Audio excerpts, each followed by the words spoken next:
በአማራ ክልል እየተደረገ ያለው ጦርነት አሁንም ቀጥሏል። ሁለቱም ተፋላሚ ኃይሎች እጅግ የተለያዩ መረጃዎችን እያሰራጩ ይገኛሉ። ልዩ የተባለ ሰበር መረጃ ከባህር ዳር ደርሶናል። ዝርዝር መረጃ ይዘነበታል። ጠቅላይ ሚኒስትሩ ያስተላለፉት ዛቻ አዘል መልእክት ምስራቅ አፍሪካን አናውጧል። ተጨማሪ ዘገባ ይዘነበታል። የኢትዮጵያ ብሔራዊ ምርጫ ቦርድና የትግራይ ፍጥጫ የቆይታችን አንዱ አካል ነው። የምስራቅ አፍሪካ የፖለቲካ ምህዳር በከፍተኛ ሁኔታ እየነደደ ነው። የሳውዲና የኤሚሬቶቹ ፍልሚያ በቀጠናው አዲስ መረጃ ይዞ ወጥቷል። ክቡራትና ክቡራን የጥበብ ሚዲያ ቤተሰቦች በዛሬው ቆይታችን እነዚህንና ሌሎችንም ሀገር አቀፍና ቀጠናዊ መረጃዎችን በዝርዝር እናቀርባለን። ጥበብ ሚዲያ በጋዜጠኞች የተመሰረተ ሚዛናዊና ተአማኒ መረጃዎችን በየዕለቱ የሚያደርሳችሁ ገለልተኛ ሚዲያ ተቋም ነው። ለቤቱ አዲስ የሆናችሁ ሰብስክራይብ በማድረግ የደወል ምልክቷን በማብራት የቤቱ አባል ትሆኑ ዘንድ በታላቅ ትህትና እንጋብዛለን። በቅድሚያም የዕለቱን የቢዝነስ ዘገባዎች አስቀድመን ወደ ዝርዝር ዘገባዎቹ እናልፋለን። ጥበብ ሚዲያ የህዝብ ድምጽ ነው። ዛሬ በዳሽን ባንክ አንድ የአሜሪካን ዶላር 151 ብር ከ7 ሳንቲም ይመነዘራል። የአውሮፓ ዩሮ 180 ብር ከ2 ሳንቲም፣ ፓውንድ ስተርሊንግ 204 ብር ከ8 ሳንቲም፣ የስዊዝ ፍራንክ 172 ብር ከ7 ሳንቲም፣ ድርሃም 41 ብር ከ3 ሳንቲም፣ ሪያል 40 ብር ከ3 ሳንቲም፣ ዩዋን 21 ብር እየተመነዘረ ነው። በአቢሲኒያ ባንክ አንድ የአሜሪካን ዶላር 152 ብር ከ2 ሳንቲም፣ ፓውንድ ስተርሊንግ 206 ብር ከ3 ሳንቲም፣ ዩሮ 180 ብር ከ5 ሳንቲም፣ የስዊዝ ፍራንክ 189 ብር ከ5 ሳንቲም፣ ድርሃም 43 ብር ከ9 ሳንቲም፣ ሪያል 43 ብር ከ5 ሳንቲም፣ የቻይና ዩዋን 21 ብር ከ7 ሳንቲም እየተመነዘረ ነው። በህብረት ባንክ አንድ የአሜሪካን ዶላር 151 ብር ከ8 ሳንቲም፣ ፓውንድ ስተርሊንግ 206 ብር እንዲሁም የአውሮፓ ዩሮ 180 ብር እየተመነዘረ ነው። የኢትዮጵያ ብሔራዊ ምርጫ ቦርድ በትግራይ ክልል የምርጫ ክልሎችና የምርጫ ጣቢያዎች እንዲደራጁ በአንድ ወር ጊዜ ውስጥ ለሁለተኛ ጊዜ ጠየቀ። የኢትዮጵያ ብሔራዊ ምርጫ ቦርድ ግንቦት 24 2018 ለማካሄድ ሰባተኛውን ጠቅላላ ምርጫ አቅዷል። በትግራይ ክልል የምርጫ ክልል እና የምርጫ ጣቢያ ጽህፈት ቤቶችን እንዲያደራጁ በአንድ ወር ጊዜ ውስጥ ለሁለተኛ ጊዜ ለትግራይ ጊዜያዊ አስተዳደር በይፋ ጥያቄ አቅርበዋል። ለጊዜያዊ አስተዳደሩ የተላከው ደብዳቤ እንደሚያመላክተው ቦርዱ በአሁኑ ወቅት በሀገር አቀፍ ደረጃ ለሚካሄደው የምርጫ ሂደት የቅድመ ዝግጅቶች ስራ እያከናወነ መሆኑን አስታውቋል። ብሔራዊ ምርጫ ቦርድ ከዚህ ቀደም ታህሳስ 3 ቀን 2018 በጻፈው ደብዳቤ ተመሳሳይ ጥያቄ ማቅረቡንም አስታውሷል።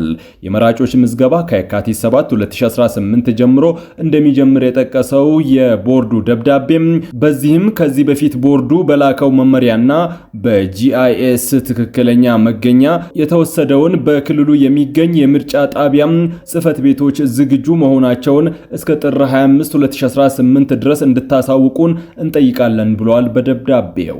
ይህ የቅርብ ጊዜ ጥያቄ የቀረበው ቦርዱ በክልሉ ምርጫ ለማካሄድ የሚያስችሉ ምቹ ሁኔታዎች መኖራቸውን ለመወሰን ከትግራይ ጊዜያዊ አስተዳደር በይፋ የሚሰጠውን የጸጥታ ሁኔታ ግምገማ እየጠበቀ መሆኑን ቀደም ብሎ ባሳወቀው መሰረት ነው።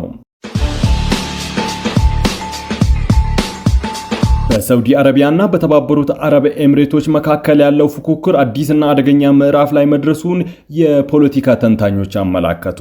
አዲስ የወጣና ጥልቅ ትንታኔ እንደሚያሳየው ሪያድ የኤሚሬቶችን ተጽዕኖ በመካከለኛው ምስራቅ ለመግታት የጀመረችው ጥረት ስኬታማ ቢመስልም ይህን ስልት ወደ አፍሪካ ቀንድ ለማምጣት ስትሞክር ግን ፈታኝ ሁኔታዎች ገጥመዋታል። የሁለቱ ሀገራት ግንኙነት ከወዳጅነት ግልጽ የሚታይ ፉክክር ተሻግሯል። ይህ ፉክክር ከአረብ ባህረ ሰላጤ አልፎ ሱዳንን፣ ሶማሊያን፣ የመንን በከፍተኛ ሁኔታ እየፈተነ ነው። ሳውዲ አረቢያ በየመን ውስጥ በኤሚሬት የሚደገፉትን የደቡብ ተገንጣይ ምክር ቤት አባላት ላይ ላሳየችው ጠንካራ አቋም በሁለቱ ሀገራት መካከል ቀይ መስመር እንዲሰመር አድርጓልም ተብሏል። ሳውዲ አረቢያ በምስራቅ አፍሪካ ያላትን ቦታ ለማጠናከር ኤርትራን፣ ሱዳንንና የሶማሊያ ፌዴራል መንግስትን እንደ አጋርነት ብትይዝም እነዚህ አጋሮች አስተማማኝ አለመሆናቸው ለሪያድ ራስ ምታት ሆኖባታል። የሱዳን የኢትዮጵያን ጦር በእርስ በርስ ጦርነት እየታመሰና የሀገሪቱን መረጋጋት እንኳን ለማረጋገጥ እየተጀገረ ያለ ኃይል ነው። በአንጻሩ ኤሚሬት ከቀጠናው ኃይሎች ጋር ያላት ትስስር ጠንካራ ነው። የሶማሊያ ፌዴራላዊ መንግስት በአልሸባብ ጥቃትና በራስ ገዝ ክልሎች በፑንትላንድና በሶማሌላንድ እምቢተኝነት እየተፈተነ ይገኛል። በአንጻሩ ኤሚሬት እውቅና ከምትሻው ሶማሌላንድ ጋር ጠንካራ ግንኙነት ያላት ሲሆን የበርበራ ወደብን እያስተዳደረች ነው። የኤርትራ የውጭ ጉዳይ ፖሊሲም ወታደራዊና ጥቅምን መሰረት ያደረገ በመሆኑ እንደ አስተማማኝ የረጅም ጊዜ አጋር ለመውሰድ አስቸጋሪ እንደሆነ ትንታኔው ያብራራል። ኤሚሬትስን በምስራቅ አፍሪካ ለመገዳደር የኢትዮጵያ ትብብር ወሳኝ ነው ተብሏል። ሆኖም ኢትዮጵያ ከሳውዲ አረቢያ ይልቅ ወደ ኤሚሬት ታዘነብላለች ያለው ትንታኔው አቡዳቢ ለኢትዮጵያ ቀዳማዊ ስትራቴጂካዊ አጋር ስትሆን ግንኙነታቸው ከኢኮኖሚ ባለፈ ወደ ፖለቲካዊና የደህንነት ዘርፎችን ያጠቃለለ ነው። ለሳውዲ አረቢያ ትልቁ ፈተና ኢትዮጵያ ከሳውዲ አጋር ከሆነችው ግብጽ ያላት ውጥረት ነው። ኢትዮጵያ ጥቅሟን ለማስጠበቅ ስትል የራሷን አጋሮች ኤሚሬትንና ቱርክን መምረጧ ሳውዲ አዲስ አበባን ወደ ራሷ የመሳብ ዕድሏን አጥብቦታል። ተመራማሪዎቹ በትንታኔያቸው ማጠቃለያ እንደገለጹት ኤሚሬትስ በምስራቅ አፍሪካ የገነባችው መሰረትና የቀጠናው መዋቅራዊ ችግሮች ተደምረው የሳውዲ አረቢያ ተልዕኮ እጅግ አስቸጋሪና ስትራቴጂካዊ በሆነ መልኩ እርግጠኝነት የጎደለው አድርጎታል። የኤርትራው የማስታወቂያ ሚኒስቴር አቶ የማነ ገብረ መስቀል የኢትዮጵያ ገዢው ፓርቲ በኤርትራ ላይ የስም ማጥፋት ዘመቻ እያካሄደ ነው ሲሉ ጠንካራ ትችት ሰነዘሩ። ሚኒስትሩ ይህንኑ ትችት ተከትሎ በኢትዮጵያ ያለውን ወቅታዊ የኢኮኖሚና የሰብአዊ ሁኔታ የሚያሳዩ መረጃዎችን በኤክስ ገጻቸው አጋርተዋል። ሚኒስትሩ በሰጡት መግለጫ በኢትዮጵያ በኩል በኤርትራ የመንግስት አስተዳደርና የኢኮኖሚ ፖሊሲ ላይ የሚሰነዘሩ ትችቶች ፍጹም ውሸት ናቸው ሲሉ ገልጸዋል። እንደ አቶ የማነ ገለጻ እነዚህ ስም የማጥፋት ዘመቻዎች ዋና ኢላማ የኢትዮጵያ መንግስት የገባበትን የውስጥ የጸጥታ ችግር ለመሸፈንና ቀጠናዊ መረጋጋትን አደጋ ላይ የሚጥል የባህር በር የማግኘት አጀንዳን ምክንያታዊ ለማድረግ ያለመ ነው። ሚኒስትሩ አክለውም ኢትዮጵያ ባለፉት 3 አስርት ዓመታት በድምሩ 48 ቢሊዮን ዶላር የሚጠጋ የገንዘብ ድጋፍ ብታገኝም ሀገሪቱ በከፍተኛ ኢኮኖሚ ቀውስ እንደምትገኝ ተናግረዋል። የማነ ለዚህ ማሳያ ይሆናሉ ያሏቸውን እንደ አውሮፓውያን የዘመን አቆጣጠር በ2025 የወጡ የኢትዮጵያን የኢኮኖሚና የሰብአዊ ቀውስ የሚያሳዩ ዝርዝር መረጃዎችን አያይዘው አቅርበዋል። ዋዜማ ሬዲዮ በመባል የሚታወቀው ዋዜማ ሚዲያ በኢትዮጵያ ያለውን የሥራ ፈቃድ ተመላሽ ማድረጉን የኢትዮጵያ መገናኛ ብዙሃን ባለስልጣን አስታወቀ።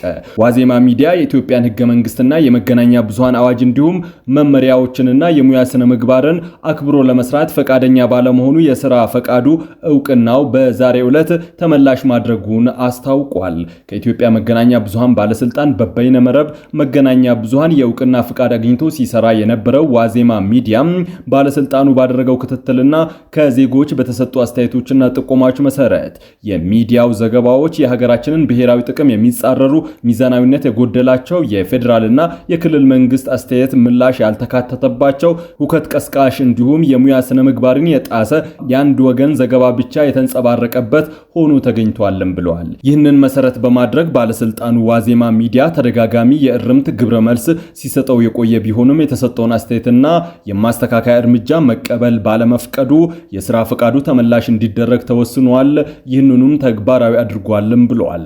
ስለሆነም ዋዜማ ሚዲያ የሀገርን ብሔራዊ ጥቅም አደጋ ላይ የሚጥሉ የጋዜጠኝነት ስነ ምግባርን መሰረት ያላደረጉ እንዲሁም በአዋጅ መመሪያ ያልተፈቀዱ ተደጋጋሚ ጥሰቶችን መተላለፉን ተከትሎ የኢትዮጵያ መገናኛ ብዙሃን ባለስልጣን ሲያከናውንለት የነበረውን ድጋፍ ከዚህ በኋላ ማቋረጡ ተገልጿልም ብለዋል። ባለስልጣኑ በአዋጅ ቁጥር 1238/2013 መሰረት ዋዜማ ራዲዮ የተለያዩ ጥሰቶችን ለፈጸመው ጥፋት ከ2 ወር በፊት የመጨረሻ ማስጠንቀቂያ ተሰጥቶት እንደነበረ ይታወሳል።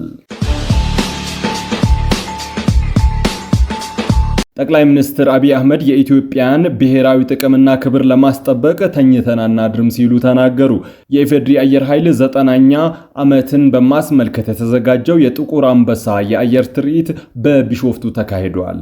በዚህ ወቅት ጠቅላይ ሚኒስትሩ ባስተላለፉት መልእክት የኢፌዴሪ አየር ኃይል ባለፉት ጥቂት ዓመታት በተለይም በሰው ኃይል ግንባታ ላይ እያከናወናቸው የሚገኙ ተግባራት ተጠናክሮ ሊቀጥሉ ይገባልም ብለዋል። ኢትዮጵያ ውስጥ በከፍተኛ ደረጃ ብልጽግናን ሊያረጋግጡ የሚችሉ ስራዎች እየተሰሩ መሆናቸውን ጠቅሰው በአፍሪካ ግንባር ቀደሙ የልማት እንቅስቃሴ በኢትዮጵያ የተፈጸመ ይገኛልም ብለዋል። ባለፉት ዓመታት 9.2 በመቶ እድገት መመዝገቡን አውስተው በዚህም ዓመት ቢያንስ 10.3 በመቶ እድገት እንደሚመዘገብ ያለፉት 6 ወራት ስራ አፈጻጸም አመላካች መሆናቸውን አንስተዋል። በኢንዱስትሪ፣ በግብርና፣ በኢኮኖሚ፣ በማዕድን የምንሰራቸው ጠንካራ ስራዎች የጸጥታ አካላት ካልታከለበት ዋጋ አይኖረውም ያሉት ጠቅላይ ሚኒስትሩ ይህንን ጉዳይ በሚዛን አስተካክሎ መስራት እንደሚያስፈልግ አስገንዝበዋል። በዲፕሎማሲ፣ በኢኮኖሚ፣ በፖለቲካ፣ በወታደራዊ አቅማችንን ማሳደግ ስንችል የተፈራችና የተከበረች ሀገር ለልጆቻችን ማስረከብ እንችላለን ሲሉ ማስረድተዋል። የሃይማኖት አባቶች፣ የሀገር ሽማግሌዎች በተገኙበት የዞን አመራሮች ለታጣቂ ኃይሎች አቀባበል ማድረጋቸውን መከላከያ ሰራዊቱ አስታወቀ። ራሱን የአማራ ፋኖ ብሔራዊ ንቅናቄ ብሎ በአዲስ መልክ ማደራጀቱን የገለጸው ታጣቂ ኃይል በፊናው በክልሉ በተለያዩ ቦታዎች በመንግስት የጸጥታ ኃይሎች ድል መቀዳጀቱን አስታውቋል። በንፋስ መውጫ ከተማ በመገኘት የ10ኛ እዝ ኮር ዋና አዛዥ ብርጋዴር ጀነራል ተሾመ ይመር፣ የደቡብ ጎንደር ዞን ዋና አስተዳዳሪ አቶ ጥላሁን ደጀኔ የዞኑ አመራሮች ብለው እንኳን ደህና መጣችሁ መልእክት አስተላልፈውላቸዋልም ነው ያለው ሰራዊቱ።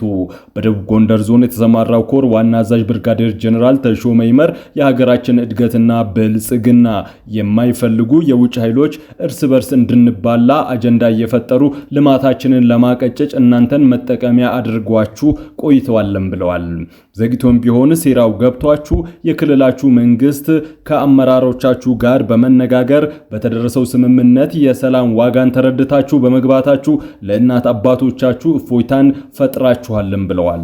የደቡብ ጎንደር ዞን ዋና አስተዳዳሪ ደጀኔ ጥላሁን በበኩላቸው ወንድም ከወንድሙ የተገዳደለ ክልላችን እንዲወድቅ የሚያሴሩ ኃይሎች አሸንፋችሁ በመምጣታችሁ እናንተ የሰላም አርበኞች ስለሆናችሁ ለዞናችን ማደግ የእናንተ አስተዋጽኦ ያስፈልጋል ሲሉ ተናግረዋል።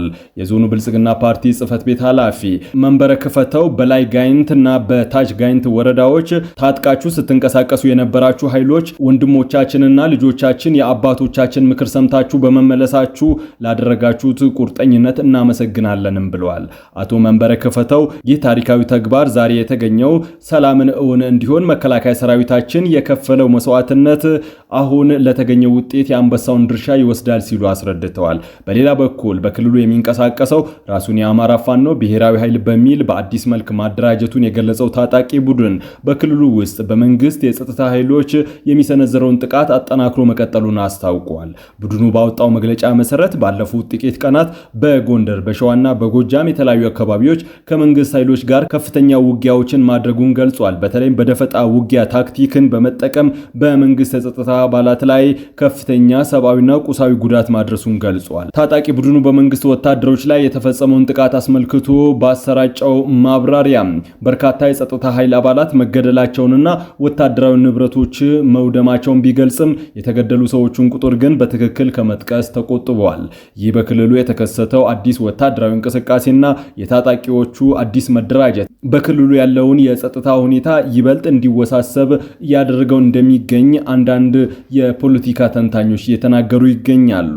ታጣቂዎቹ በትጥቅ ትግላቸው እንደሚቀጥሉና ዓላማቸው ክልላዊና ብሔራዊ መብቶችን ማስከበር እንደሆነ በመግለጫቸው አመላክተዋል። ይሁን እንጂ ቡድኑ ያደረሰውን ጉዳት አስመልክቶ ያወጣው መረጃም በገለልተኛ ወገን አልተረጋገጠም። የመንግስት ኮሚኒኬሽን ቢሮ በተለያየ ጊዜ ባወጣው መግለጫ መሰረት በክልሉ የህግ ማስከበር ስራ የተከናወነ መሆኑንና ሰላምን ለማስፈን ጥረት እየተደረገ መሆኑን በተደጋጋሚ ቢገልጽም እስካሁን ድረስ ግን በክልሉ ሙሉ በሙሉ ሰላም ሊሰፍን አልቻለም። ክቡራትና ክቡራን የጥበብ ሚዲያ ቤተሰቦች ለሰዓቱ የመራረጥናቸው ዘገባዎች በዚህ አብቅተዋል። ከኛ ጋር በመሆን መረጃን ከጥበብ ስለተከታተላችሁ ከልብ እናመሰግናለን። ሚዲያችን በጋዜጠኞች የተመሰረተ ሚዛናዊና ተአማኒ መረጃዎችን በየዕለቱ የሚያደርሳችሁ ገለልተኛ የሚዲያ ተቋም ነው። ለቤቱ አዲስ የሆናችሁ ሰብስክራይብ በማድረግ የደወል ምልክቷን በማብራት የቤቱ አባል ትሆኑ ዘንድ በታላቅ ትህትና ጋብዘን ተሰናበትን። ሰላም።